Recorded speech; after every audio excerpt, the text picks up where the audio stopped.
রনির সাথে এই মেয়েটির ছবিটা খুব ভাইরাল হচ্ছে। অনেকেই মনে করছেন এটা হয়তো রনের নতুন গার্লফ্রেন্ড। আমরা প্রত্যেকেই জানি যে রন আর প্রীতি দুজনে একসাথে সম্পর্ক ছিল।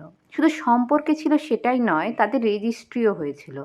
এখনো পর্যন্ত তারা আলাদাভাবে থাকলেও, তাদের মধ্যে ব্রেকআপের গুঞ্জন ছড়ালেও এবং তারা দুজনে স্বীকার করলেও যে তাদের মধ্যে ব্রেকআপ হয়েছে, তারপরও কিন্তু ডিভোর্সের কোনো খবর আমরা পাইনি। মানে লিগ্যালি তাদের ডিভোর্স হয়ে গেছে কিনা সেটা আমরা কেউ জানি না।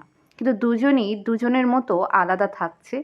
দুজনই দুজনের মতো আলাদাভাবে নিজেদের জীবনটাকে গুছিয়ে নিচ্ছে।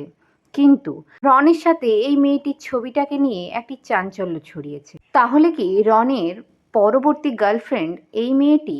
কিন্তু এই খবরটা এখনো সত্যি না মিথ্যা সেটা আমরা কেউই জানি না। এই ছবিটি ভাইরাল হলেও এটা যে রনের গার্লফ্রেন্ড সেটা কিন্তু বলা পসিবল নয়, কারণ এখনও অফিসিয়ালিভাবে রন সেরকম কোনো কিছু ঘোষণা করেনি।